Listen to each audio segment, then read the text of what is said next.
Well, thank you, darling. Oh. What is in between your butt cheeks? Can hear you. I can see a little cloud of smoke popping out from the corner. Sorry, it was funny. My darling wife is a very funny individual who I love very deeply, and she's a constant distraction, but I love her nonetheless. Hello guys, welcome back to Life Like Igloo. I'm Igloo. Put it shortly, this is Life Like Igloo. The chocolate. Problem. The problem. So yes, welcome back to Bunny Igloo, guys. No, not Bunny Igloo, twat. Welcome back to Life Like Igloo. I'm Igloo. If you want to subscribe, then subscribe. But if in case you want to now, then that would be cool. I'd appreciate it. On to the topic of this video. It's for those of you who have been keeping track of my recent and early videos. I've recently moved to Africa, or I'm trying to permanently move to Africa, specifically Uganda, around Kampala. So I've been making a few videos about, what's that looks like, how things are different, and it's like how things are different. So I have a good, viewpoint of contrast between what it's like between the UK and, Uganda. And so this video, what assumptions Ugandans have about me as a Muzungu, as they call me. Can hear your bladder. My darling really loves and encourages the creation of my videos, and I'm very grateful. I love you too. This video is assumptions Ugandans have about me. As a Muzungu, as a white person, as a white man, as an Englishman, which is what Muzungu means, by the way. But they call all white people Muzungu, which is, a little bit of a misnomer, but whatever, it's fine. It's fine, it's cool.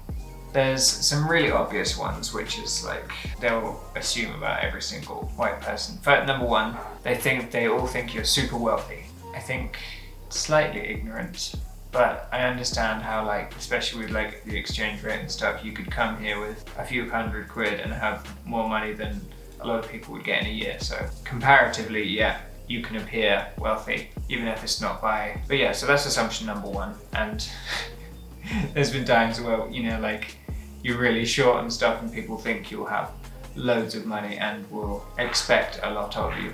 And it's just not realistic, and it's just a whole lot of assumptions are made. That's also why they jack up the prices massively in shops. I will get charged sometimes up to 10 times what a service or product would actually cost because I'm white. And it's something you kind of have to be careful of / accept based on the situation.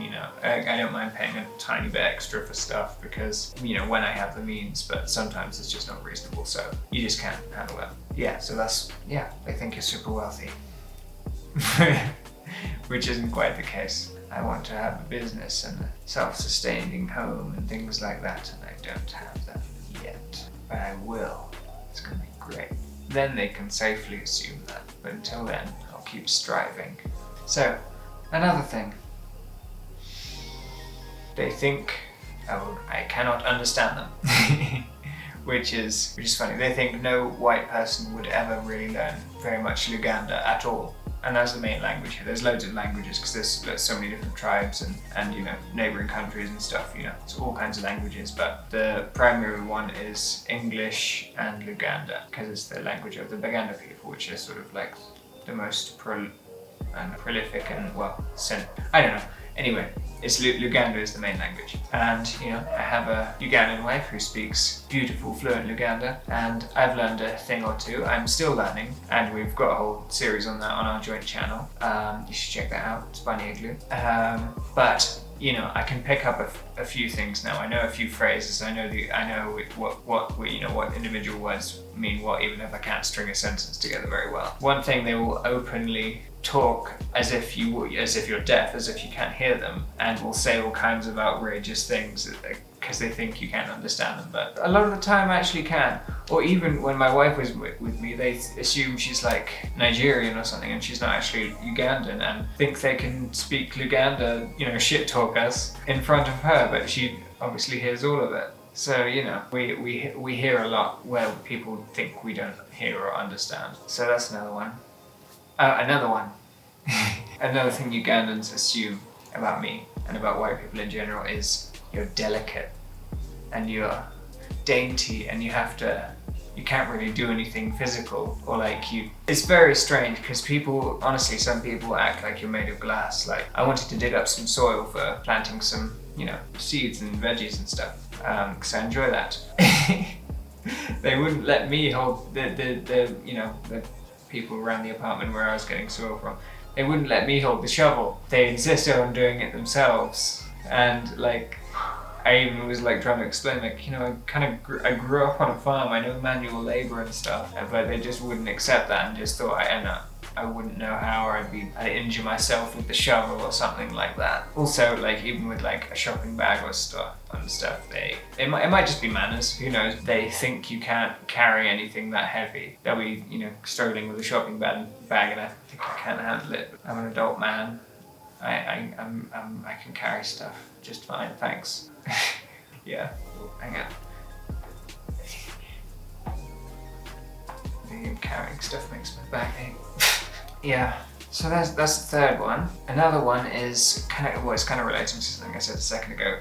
But they think you're from from either some sort of shining city or urban hellscape. They think England doesn't, for England is an example, but they think where you're from doesn't have a countryside, that it doesn't have nature, that it doesn't have, greenness and trees. Yeah, that's a bit of a misnomer, because I did grow up on a farm in a woodland valley where everything around me was green, and that's what I grew up in, and it's what I'm still looking for, if you know what I mean. People are surprised that I was grew up on a farm and had sort of a rural upbringing.